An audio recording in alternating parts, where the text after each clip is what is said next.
Welcome, rational thinkers and champions of evidence-based reasoning, to the Free of Faith podcast. This is the place where we dare to peel back the comforting but opaque layers of faith-based claims and expose their logical shortcomings. Today, we're looking at the notion of bloodshed. If God is truly omnipotent and perfectly loving, would His mercy be chained to an act of violence? Let's strip away the theological varnish and see if biblical forgiveness holds up under rational scrutiny. We can begin with a simple analogy. Picture 11-year-old Tommy caught stealing a cookie. His mother oddly declares that fairness demands that she lock Tommy in a dungeon and beat him every day for 50 years. Unsurprisingly, Tommy protests, so mother offers him a merciful alternative. She will lock up and beat, instead, his innocent younger brother Davy, if Tommy will simply agree that this proves mother to be loving and fair. It's painfully obvious that this is neither justice nor love. The wrong person suffers, and the guilty party is absolved without accountability. This mirrors the core of substitutionary atonement in Christianity. No matter how small the offense, blood must be spilled by a non-offender before God can forgive. From the outset, this doctrine raises what I'll call the arbitrary nature of bloodshed for forgiveness. If flawed human beings can extend mercy without violence, why can't a perfect God? The claim that divine justice demands blood is not a self-evident truth. It's an invented rule that conveniently aligns with the Christian narrative, not with reasoned principles of fairness. If justice is about proportionality and accountability, punishing an innocent person to protect the guilty violates both. Your telling of a lie isn't made right when someone else suffers a broken arm. The entire notion of transferring guilt and punishment from the wrongdoer to an uninvolved party undermines the very principles it claims to uphold. Layered on top of this is the issue of circular reasoning. Christian doctrine justifies the necessity of bloodshed and many other claims by appealing to the Bible. Yet the Bible's authority rests on the assumption that its claims are true. If we found this circular reasoning anywhere else, we'd reject it immediately. Then there is the lack of empirical evidence for the central spiritual claims of Christianity. The Bible presents God, angels, demons, and other spiritual dynamics as having tangible effects on the world, yet none of these entities are observable or testable.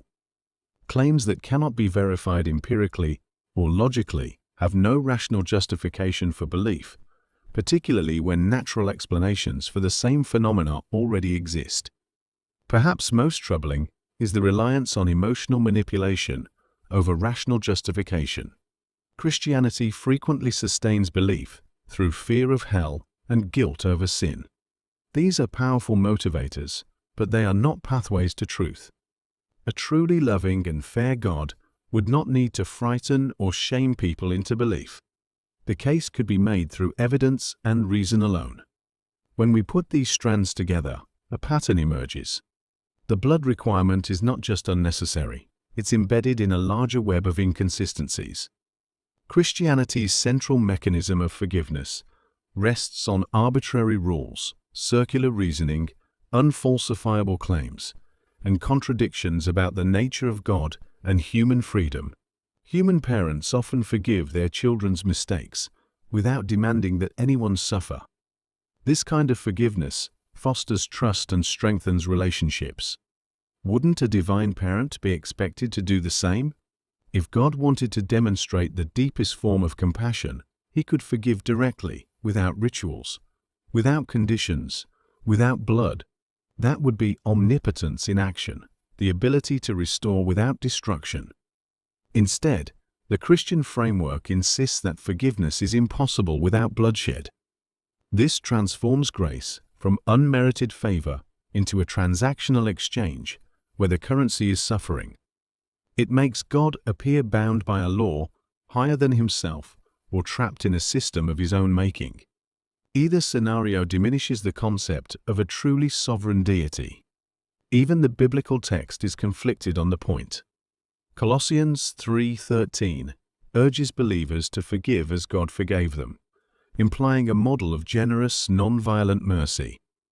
Yet Hebrews 9:22 states that without the shedding of blood, there is no forgiveness, embedding violence in the divine economy. Reconciling these two messages is impossible without either redefining forgiveness or selectively ignoring one of them.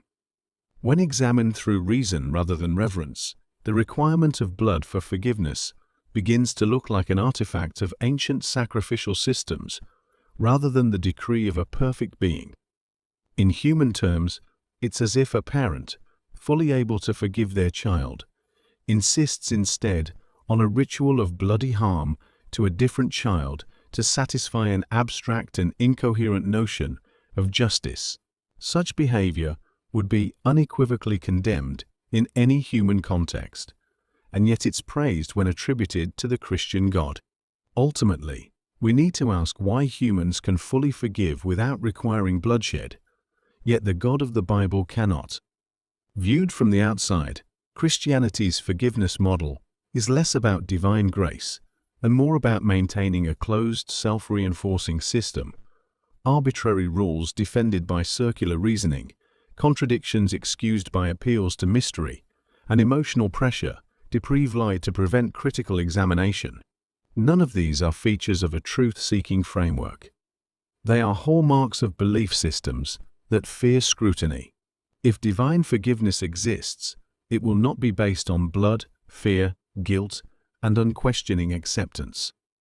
Biblical forgiveness, bound to blood, falls far short of logical coherence. If this conversation has sparked some questions or even some discomfort, that's a good thing. Questioning is the first step toward clarity. Don't settle for easy answers or platitudes. Dive deeper, explore further, and demand evidence.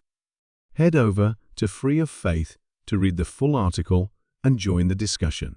Let's keep this conversation going, because the pursuit of truth doesn't stop at questioning. It's about finding answers that actually make sense.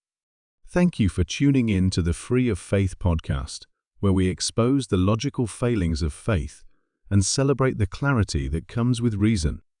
Until next time, stay skeptical, stay curious, and remember, rationality always outperforms faith. Engage reality, and I'll see you soon.